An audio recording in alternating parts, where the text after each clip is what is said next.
Olá a todos, sejam bem-vindos ao nosso canal de conteúdo interativo da IRCO, o iConnection. Esse é o nosso canal de entrevistas, o IRCOchats, e hoje tenho o grande prazer de receber o Paulo Melo, sócio-líder da empresa de consultoria de negócios PFM.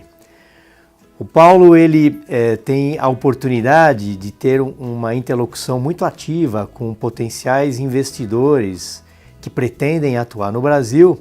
Nós vamos ouvir do Paulo um pouco dessa percepção e o interesse desses executivos e empresas quando eles pensam em fazer negócio aqui no nosso país.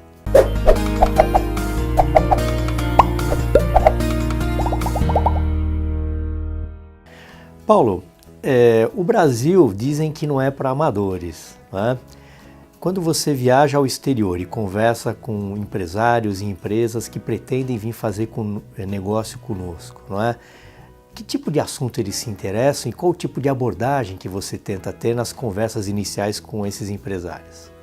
Primeiramente, Luke, obrigado a você pelo convite em estar aqui hoje. É um prazer muito grande falar com uma organização tão reputada e com tantos anos de mercado e estar em direção de assuntos que eu acho muito legais. Realmente, eu tenho, desde o início da minha carreira, nos anos 90, visitado e interagido regularmente com investidores estrangeiros. Eu brinco que eu trabalho mais com estrangeiro que com brasileiro, por uma razão simples. Às vezes é mais fácil você fazer um estrangeiro acreditar no Brasil do que o próprio brasileiro vender Brasil. Eu acho que essa está a grande virada de chave que o Brasil vai precisar ter ao longo dos anos, né? O brasileiro, a gente tem um país de muita resiliência, a gente passou por muitas crises e ainda assim a gente hoje é uma das maiores economias do mundo, e isso atrai, obviamente, qualquer um que tem oportunidade, né? Só para dar alguns exemplos, falando especificamente de São Paulo é a segunda cidade do mundo em número de escritórios de multinacionais, perde só para Nova York. O mesmo cálculo vai para a frota de helicópteros corporativos, é a segunda do mundo atrás de Nova York, né? É a maior planta industrial fora da Alemanha.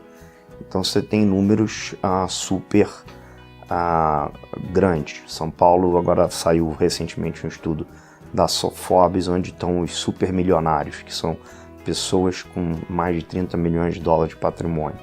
Quem está na lista? São Paulo. Então o Brasil é um país extremamente rico, extremamente populado e com muitos recursos naturais. Então, logicamente que um país que tem essas características chama atenção, né? Então, como chama atenção, as pessoas querem saber se investem nele ou não.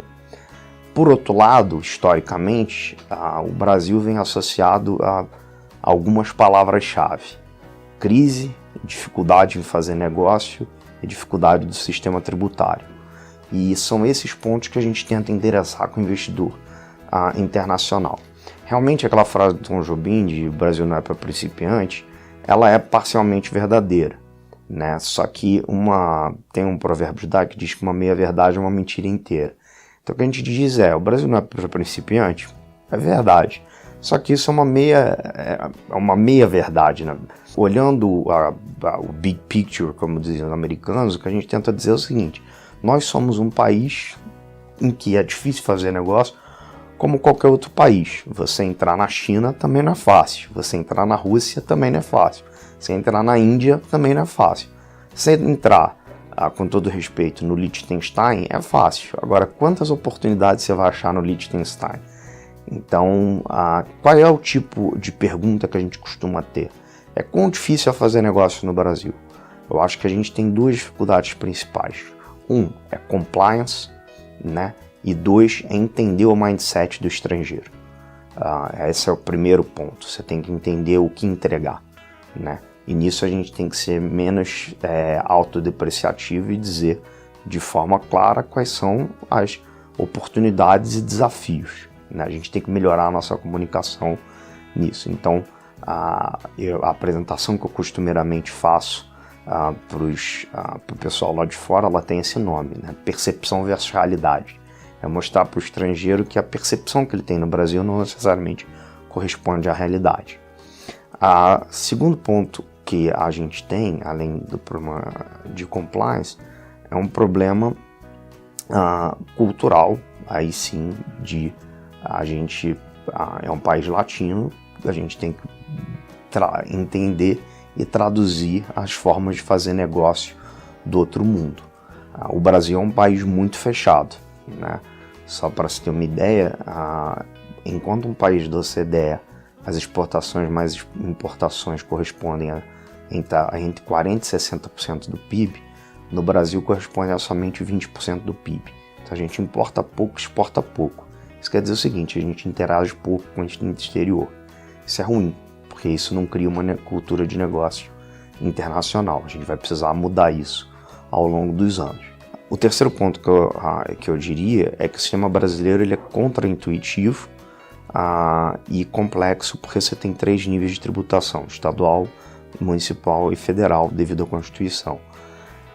Mas a abordagem da maioria dos consultores ela vai num sentido de falar da dificuldade, vender a dificuldade para criar a dificuldade para vender a facilidade. Eu acho que isso torna um entendimento pior e faz. Eu já tive nos Estados Unidos dezenas de vezes, posso assegurar que o sistema americano também não é simples de se fazer. Os outros sistemas tributários do mundo também não são tão simples assim. O Brasil tem um sistema difícil, mas é um sistema que você lida. Senão você não teria tantas companhias internacionais aqui. Uma coisa que eu sempre falo é que, e acho que concluindo essa questão, quando eu fui pela primeira vez para os Estados Unidos, eu fui lá para Boston para terminar meus estudos de inglês. A minha apresentação de final de curso foi por que investir no Brasil, né? E eu fazia naquela época um comparativo entre Brasil e China, né? Hoje, 20 anos depois, a gente não fala mais por que investir no Brasil, a gente fala como investir no Brasil. Então, eu que cresci na década de 80, meu sonho era voar de avião. Hoje, cuidado com o que você sonha, porque hoje eu estou num avião toda semana. Eu acho que a gente mudou muito, mas se você fosse entrar num supermercado nos Estados Unidos naquela época, você ia ver uma diferença enorme para um supermercado brasileiro. Agora, ontem eu estava com meu filho e minha esposa, fui com um Carrefour ali nos Jardins, é igual você estar num Target. Acho que mudou muito. A gente viveu, em teoria, 30 anos com um período de crise, mas se você olhar em perspectiva, o Brasil vem melhorando sim. E o que a gente precisa aprender, logicamente, é aprender com os erros, ver o que deu certo para que a gente possa dar saltos melhores e não saltos de galinha. Acho que esse é o desafio. Nós acolhemos muitas empresas que, quando tomam a decisão de vir ao Brasil, elas iniciam e, às vezes, Paulo, a impressão que eu tenho é que muitas empresas, depois de um curto prazo de tempo, se assustam. E aí você tem uma eventual situação de prejuízo e não um lucro imediato, e muitas vezes o que nos surpreende é que essas empresas, da mesma forma que vieram, no curto prazo simplesmente decidem sair do nosso país. Nessa apresentação que eu faço, que eu chamo de percepção versus realidade, eu tenho a conclusão dela, né? E eu vou começar a resposta a essa pergunta pela conclusão dessa apresentação. A primeira é que a gente fala não superestime ou subestime a complexidade, né? Então não deixe de vir para o Brasil, né? Essa é a primeira coisa que você tem que fazer. A segunda coisa que a gente fala é que você tem que planejar antecipadamente. E eu acho que aí é o grande problema das empresas estrangeiras que vêm para o Brasil e o grande problema cultural. Que, de novo, a gente tem que mudar a forma de abordagem. Como a gente tem esse laço de desconfiança entre o que o brasileiro vai falar, você não consegue ser um trusted advisor no momento número 1. Então, o que acaba acontecendo com algumas empresas estrangeiras? Ela faz seu próprio módulo de negócio, seu próprio planejamento, faz consultas muito limitadas a pessoas nacionais e aí toma a decisão de entrada no Brasil querendo apenas rodar o negócio, né? Eu acho que isso é uma decisão equivocada. O que eu brinco com os meus clientes estrangeiros é que consultoria é muito barata. No início do projeto, você paga uma consultoria, você não vai gastar um montante de dinheiro muito alto, mas que tem alto retorno, porque entender como é que vai ser a tributação indireta, por exemplo, isso tem impacto de caixa fenomenal. É normalmente onde dá o prejuízo. O cara ele não sabe que tem que emitir um tipo de nota fiscal, uma obrigação acessória, mas aquilo dali tem um impacto de caixa, seja pelo custo da operação, seja por retenção de imposto, etc. E isso é o que assusta e aí ele cria um problema operacional. Então a segunda coisa, planejar de forma antecipada, fazer um modelo tributário. A modelagem tributária é a condição sine qua non, né?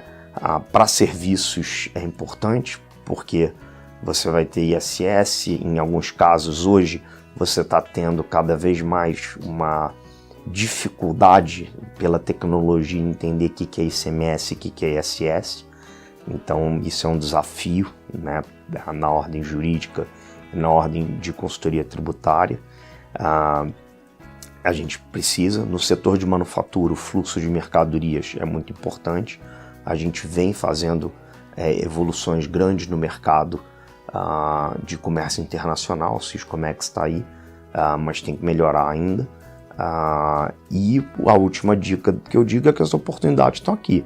É uma questão de você monitorar oportunidades, entender e como vão.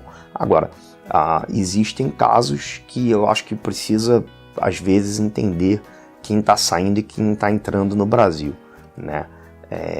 Eu acho que hoje a gente tem, durante a minha carreira inteira, o track record é que você teve muito mais investimento entrando no Brasil do que saindo, né? Então tem que ter notícia entrando. Eu até brinco, é verdade, eu deixei de assinar o jornal e tinha até um colunista dele falando no final de semana que as empresas estão saindo do Brasil desde 2015. Isso não é um fato, teve empresas que saíram do Brasil. Entretanto, é um estudo até de uma consultoria, uma Big Four, o Brasil foi nos últimos anos um dos 5 maiores destinos de investimento estrangeiro direto do mundo, com uma média que varia anualmente entre 65 a 85 bilhões de dólares. Ano passado a gente recebeu 65 bilhões de dólares de investimento estrangeiro direto. Então as empresas estão vindo. A questão, e aí eu concordo com você que talvez quem esteja vindo é quem já está aqui. A gente tem que criar um modelo para atrair novas empresas e continuar com essa curva de investimento estrangeiro direto. Eu gostaria de agradecer ao Paulo, gostaria de agradecer a audiência de todos vocês. Em nossa próxima conversa, nós vamos explorar um pouco mais essa mesma percepção desse investidor estrangeiro com relação ao sistema tributário brasileiro. Até lá!